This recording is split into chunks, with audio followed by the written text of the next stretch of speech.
Hello दोस्तों, स्वागत है आपका all thing about anime channel पर। तो आज हम देखेंगे बर्सर्क 1997 का episode number 5, a wind of swords. अगर आपने इससे पहले वाले एपिसोड को नहीं देखा है, उसकी लिंक डिस्क्रिप्शन में मिल जाएगी। तो चलिए शुरू करते हैं। एपिसोड की शुरुआत में हम देखते हैं ग्रिफिन अपनी सेना के साथ पड़ोसी राज्य पर हमला कर देता है। ग्रिफिन की सेना अपने दुश्मनों पर भारी पड़ रही थी। वो एक एक करके उनके सभी सैनिकों को मार रहे होते हैं। तभी एक सैनिक अपने सैनिकों को पीछे हटने का ऑर्डर देता है और वो वापस चले जाते हैं। हम देखते हैं ग्रिफिन की सेना अपनी जीत की खुशी मना रही होती है। तभी दुश्मन राज्य का राजा दिखाया जाता है। उसका मंत्री बोलता है, महाराज। तभी ग्रिफिन मुस्कुराते हुए गट्स को शुक्रिया बोलता है। हम देखते हैं कास्का उन्हीं की ओर देख रही होती है। कुछ देर बाद महल में सभी लोग खुश हो रहे होते हैं क्योंकि वो सभी लोग जीत कर आए होते हैं। तभी कुछ लोगों का ग्रुप गट्स के पास आकर बोलता है, कैप्टन कैप्टन कैप्टन गट्स, वो कमाल का था। कैप्टन, आपने उन्हें एक झटके में धूल चटा दी। तभी एक और सैनिक बोलता है, वो बहुत ही शानदार था। वही सैनिक फिर से बोलता है, हमारे बैंड ऑफ द हॉकेंस के कमांडर से यही उम्मीद थी। ये हमारे बॉस हैं। सही कहा ना? ये सुनते ही वहाँ के सभी सैनिक खुश हो जाते हैं। तभी गट्स उन सभी सैनिकों से बोलता है, तुम लोगों ने भी बढ़िया काम किया है, माफ करना, मैं थोड़ा खो गया था। गट्स के साथ वाला सैनिक बोलता है, क्या बोल रहे हो? हमें सबके सामने आपके बारे में डींगे मारने का मौका कभी कभी मिलता है। वो सभी सैनिक गट्स के लड़ने के तरीकों को देखकर बहुत खुश होते हैं। तभी कास्का गट्स से बोलती है, कैप्टन गट्स। गट्स के साथ वाले सैनिक बोलते हैं, बड़ी बहन कास्का। तभी एक सैनिक घबराकर बोलता है, कमांडर कास्का। कास्का गट्स से बोलती है, मुझे कुछ बात करनी है, क्या आपके पास थोड़ा समय है? Captain guts. तभी गट्स साथ के सैनिकों को बोलता है, तुम लोग जाकर पियो, मैं बाद में आता हूँ। और फिर वो कास्का के पास चला जाता है। तभी वो सैनिक के ग्रुप में से एक व्यक्ति बोलता है, क्या बात होगी? दूसरा सैनिक बोलता है, वो फिर से लड़ने वाले हैं। गट्स के साथ वाला सैनिक बोलता है, शायद ये कैप्टन के अकेले हमला करने के बारे में है। कास्का गट्स से बोलती है, तुम क्या सोच रहे थे? गट्स बोलता है, किस बारे में? कास्का बोलती है, भोले मत बनो। इस मिशन में हमारा मकसद खास टुकड़ी को सपोर्ट करना था और हमारे सैनिक एक दूसरे को कवर देते हुए दुश्मन के हमले को करने वाले थे। तुम्हारी सफलता के बावजूद तुमने हमारे प्लान को बर्बाद कर दिया। दुश्मन पर अकेले हमला करके तुम अपने आप को 30 मार खान समझते हो क्या? इस बार हम लोगों का नसीब अच्छा था। तुम्हारे मतलबी फैसले पूरे बैंड ऑफ हॉकेन को खतरे में डाल सकते हैं। कास्का गुस्से में गट्स का कॉलर पकड़ लेती है और फिर बोलती है, कभी अपनी पोजीशन के बारे में भी सोच लिया करो। गट्स कास्का से बोलता है, मुझसे गलती हो गई, मैं आगे से ध्यान रखूंगा। कास्का बोलती है, तुम हमेशा से यही बोलते हो और दोबारा वही चीजें करते हो। सच तो ये है कि जो तुम 3 साल पहले थे उससे थोड़ा भी नहीं बदले हो। जब पहली बार तुम ग्रिफिन के साथ शामिल हुए थे, तुम्हें बस अपनी तलवार से लोगों की जान लेने की पड़ी रहती है। तुम अपने साथियों की जरा भी फिक्र नहीं करते, तुम बस एक पागल कुत्ते हो। तभी गट्स गुस्से में कास्का का हाथ पकड़कर बोलता है, दोबारा बोलना अगर हिम्मत है तो। तभी वहाँ पर ग्रिफिन आ जाता है। वो बोलता है, तुम दोनों शांत क्यों नहीं हो जाते? ग्रिफिन कास्का से बोलता है, कास्का, गट्स को मैं समझा दूंगा। कास्का वहाँ से चली जाती है। जाते समय वो ग्रिफिन से बोलती है, तुमने उसे सर पे चढ़ा रखा है। ये कहकर वो वहाँ से चली जाती है। जैसे ही कास्का वहाँ से बाहर आती है, कुछ सैनिक बाहर उससे बोलते हैं, तुम उसकी वजह से काफी दिक्कत का सामना करना पड़ रहा है। बहन कास्का, वो ग्रिफिन का वफादार है। जब भी तुम उसका सामना करती हो तो सारा इल्जाम खुद पर ले लेती हो। खैर, जब भी तुम्हें उसे सबक सिखाना हो, मैं मदद के लिए तैयार हूँ। तभी कास्का उसके पैर पर चढ़कर चली जाती है। उसके बाद ग्रिफिन और गट्स आपस में बात कर रहे होते हैं। ग्रिफिन गट्स से बोलता है, सच में तुम दोनों की थोड़ी भी नहीं बनती। तुम्हें यहाँ आए लगभग 3 साल हो गए हैं अब भी। गट्स बोलता है, मैं उसके बारे में सोचता हूँ, मैं अपने साथियों की चिंता करता हूँ। मैं वही पुराना शख्स नहीं रहा। वो उसी की बातों को दोहरा रहा होता है जो कास्का ने कही होती है। ग्रिफिन गट्स से बोलता है, इससे यादें ताजा हो गई बीते 3 साल पहले की। फिर कहानी तीसरे एपिसोड की तरफ चली जाती है जब वो दोनों आपस में लड़ रहे होते हैं। ग्रिफिन बोलता है, तुम अलग अलग जंग के मैदानों में भटक रहे थे और हमने लड़ाई की जिससे तुम बैंड ऑफ द हॉकेन में शामिल हुए। वो लड़ाई कमाल की थी।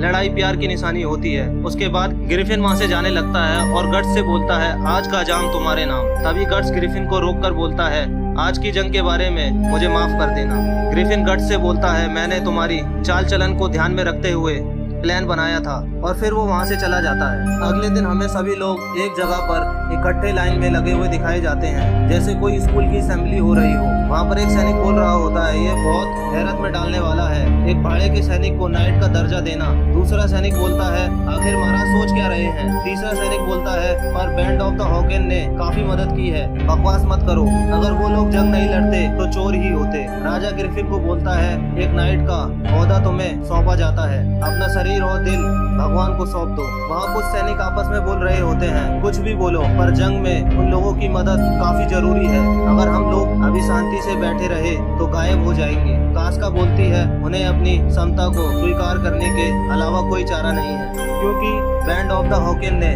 जंग में लगातार खुद को मशहूर किया है। सही कहा ना रैकेट। अब हमारे तुच्छ भाड़े के सैनिक की जिंदगी खत्म होती है और हमें कानूनन आर्मी में शामिल किया जा चुका है। कास्का कारकस से बोलती है, अगर तुम ये समझते हो तो अपनी जुबान पर ताला लगाओ। कास्का अभी हम लोग एक सेरेमनी के बीच में हैं, अब से हमारा बर्ताव ग्रिफिन पर बुरा असर डाल सकता है, अब और गवार सिपाही की तरह काम करने का कोई बहाना नहीं है। कारकस बोलता है, ठीक है समझ गया कमांडर कास्का, तुम मेरी माँ से भी ज्यादा सुनाती हो। तभी कास्का गुस्से में बोलती है, क्या बोला। तभी डरते हुए कारकस बोलता है, हम सेरेमनी में हैं। तभी राजा के पास वाला एक व्यक्ति बोलता है, वो नीच लोग, ऐसा लग रहा है जैसे वो नहीं चाहता कि ये लोग उनकी आर्मी में शामिल हों। बाहर हम गट्स को तलवार से प्रैक्टिस करते हुए देखते हैं और यहाँ अंदर लोग खुशी मना रहे होते हैं कि वो एक सेना में शामिल हो चुके हैं। अब कहानी पास्ट में चली जाती है और उसके कुछ इवेंट हमें देखने को मिलते हैं। जंगल के बीच में हमें कुछ कैंप दिखाए जाते हैं और कुछ घोड़े। उधर से आवाज आ रही होती है, नजर रखने के लिए शुक्रिया। कारकस जुड़ेऊ से पूछता है, तो दुश्मन के कैंप की क्या खबर है। जुड़ेऊ बोलता है, जैसी जानकारी मिली थी उनका डिफेंस इस साइड मजबूत है, वैसे इतने ज्यादा भी सैनिक नहीं है, मतलब हमें उनके पीछे से हमला करना चाहिए। ग्रिफिन उन सभी से कहता है, नहीं हम उन पर आगे से हमला करेंगे। पीले बाल वाला बच्चा बोलता है, ये लापरवाही है। ग्रिफिन बोलता है, हमारा मकसद जल्दी से जल्दी दुश्मन के सप्लाई कैंप को तबाह करना है, हम लोग पीछे से हमला करके तेजी से आर्मी तक पहुंच सकते हैं, पर इससे हम लोग आर्मी के दूसरे साइड के सिपाहियों को भी खींच लेंगे। इस हिसाब से हमें किले पर पूरी तरह से कब्जा करने में काफी वक्त लग जाएगा। जिडेऊ बोलता है, समझ गया, किले की सुरक्षा को कम करने के लिए हमें आगे से हमला करना चाहिए। ग्रिफिन बोलता है, हाँ, और हम लोग आर्मी से जल्दी भिड़ेंगे। किले के बीच वाले गेट से घुसने के बाद चौकन्ने रहना। कारकस ग्रिफिन से बोलता है, तो हमारा फॉर्मेशन क्या है। ग्रिफिन बोलता है, पहले गट्स और कास्का के सैनिक किले के सिपाहियों का ध्यान खींचेंगे, उसके बाद मुखिया टुकड़ी आगे से हमला करते हुए किले में घुसेगी। जैसे ही तैयारी पूरी होती है हम लोग मिशन शुरू कर देंगे। फिर वो लोग तैयारी करने लगते हैं। तभी कारकस बोलता है, तो फिर से गट्स हमारा क्रेडिट ले जाएगा। गट्स ये बातें सुनकर वहीं रुक जाता है और उसे गुस्से से देखने लगता है। कारकस बोलता है, क्या हुआ, कुछ दिक्कत है। तभी अचानक कास्का अपनी तलवार निकालकर कारकस पर तान देती है। कास्का बोलती है, ये ग्रिफिन का आदेश है। उसके बाद कारकस वहाँ से चला जाता है। कास्का गट्स से बोलती है, हम लोग अब से भाड़े के सिपाही नहीं है, इसे भूलो मत। गट्स उसकी बातों को अनसुना कर देता है। कास्का बोलती है, अगर तुमने दोबारा अपनी मनमानी की तो। अब गट्स कास्का की बातों को अनसुना कर वहाँ से चला जाता है। तभी ग्रिफिन वहाँ आकर कास्का को समझाता है। वो बोलता है, मुझे तुम पर भरोसा है कास्का। उसके बाद हम एक ऐसी जगह देखते हैं जहाँ पर सभी लोग हथियारों को जमा कर रहे होते हैं। उन्हें देखकर ऐसा लग रहा होता है जैसे वो कहीं बहुत बड़ा हमला करने वाले हो। वहाँ दो सिपाही आपस में बात कर रहे होते हैं। एक सैनिक बोलता है, मुझे ही क्यों, मुझे ब्लू वेल के हैवी फ्लैट के नाइट के लीडर सर एडन को इस बारे में इस बेकार सप्लाई बेस की निगरानी क्यों करनी पड़ रही है। साथ वाला सैनिक बोलता है, सर क्योंकि बेलग्राम हैवी केवेलियर घायल हो गए हैं, इसलिए हमें यहाँ उनके बदले तैनात किया गया है। तभी साथ वाला सैनिक उस पर गुस्सा करते हुए बोलता है, चुप, मुझे पता है ये मिशन मनन कोबरली विटेज परिवार में से एक के नीचे आता है। तभी हमें झाड़ियों में एक क्रॉसबोन दिखता है जो किसी पर निशाना लगा रहा होता है। दो सैनिक आपस में बात कर रहे होते हैं, कुछ तो गड़बड़ है। साथ वाला सैनिक पूछता है, क्या हुआ। वो बोलता है, मैंने वहाँ पर कुछ देखा। तभी उनमें से एक सैनिक मारा जाता है। देखते ही देखते दूसरा वाला सैनिक भी मारा जाता है। तभी एक सैनिक भागता हुआ अपने मालिक के पास जाता है और बोलता है, दुश्मन का हमला हुआ है। उन्हीं के पास आया होता है जो थोड़ी देर पहले सैनिक आपस में बात कर रहे होते हैं। वो बोलता है, आखिर कौन है इतनी दूर एक सप्लाई बेस पर हमला करने की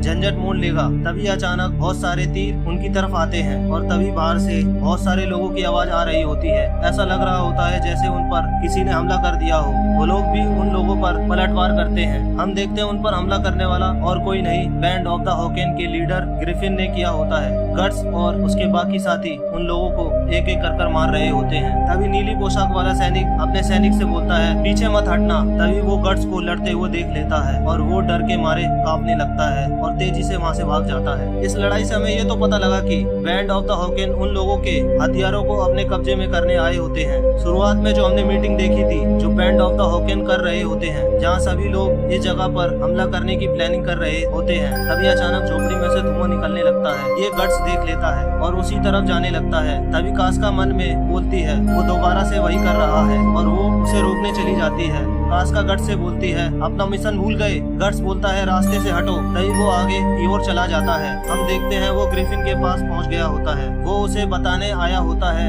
ये एक जाल है, क्योंकि गट्स ने झोपड़ी में धुआं उठते देख लिया था। शायद उन्हीं लोगों ने आग लगाई हो जो वहाँ पर निगरानी कर रहे थे, वहाँ पर धमाका करने के लिए। गट्स ग्रिफिन से बोलता है जल्दी निकलो यहाँ से। तभी ग्रिफिन उधर की झोपड़ियों की तरफ देखता है जहाँ पर धुआं उठ रहा होता है। ग्रिफिन अपनी सेना को आदेश देता है वापस चलो। कारकस बोलता है वापस लौट जाएं, मजाक मत करो। तभी पीले बाल वाला बच्चा वहाँ से निकल जाता है और देखते ही देखते सभी लोग वहाँ से निकलने लगते हैं। जैसे ही वो वहाँ से निकलते हैं, हम देखते हैं वहाँ एक एक कर बहुत बड़े बड़े धमाके हो रहे होते हैं। तभी बेस से दूर जंगलों में वो नीली पोशाक वाला व्यक्ति हंसता हुआ दिखता है। वो बोलता है ये मेरी खास भागने की तकनीक थी जो कोबोरियल परिवार में 300 सालों से चली आ रही है। तभी एक सैनिक बोलता है पर वो तो हमारा कीमती सप्लाई बेस था। तभी नीली पोशाक वाला व्यक्ति बोलता है बकवास बंद करो, चलो सभी इकट्ठा हो जाओ। कुछ देर बाद हम बेस की हालत देखते हैं, वहाँ पर क्या हुआ होता है। ग्रिफिन बोलता है क्या सभी लोग ठीक हैं? पीले बाल वाला बच्चा बोलता है शुक्र है कि सब ठीक है। जडेऊ बोलता है ये भी गट्स के कारण हुआ। वो सभी लोग गट्स के कारण बच गए होते हैं। वो उसका शुक्रिया अदा करते हैं। फिर उस जगह की हालत दिखाई जाती है जो पूरी तरह से बर्बाद हो गई होती है। कुछ सैनिक बात कर रहे होते हैं। वो बोलते हैं लेकिन वो धमाका बहुत बड़ा था, उसकी वजह से सारा माल बर्बाद हो गया। पीले बाल वाला बच्चा बोलता है कोई बात नहीं है, हम लोग दुश्मन के सप्लाई बेस को तबाह करने में कामयाब रहे। कारकस बोलता है क्या बचकानी बात कर रहे हो, तुम सच में एक नौसिखिए लड़के हो। बच्चा बोलता है माफ करना। तभी हम अकेले में गट्स और कास्का को देखते हैं। गट्स बोलता है तुम्हें क्या बात करनी है, अगर कुछ कहना है तो साफ साफ बोलो, तुम हिचकिचाने वालों में से नहीं हो। कास्का बोलती है चुप रहो, मैं बस कहना चाहती हूँ कि आज की जंग में तुम्हारा फैसला सही था।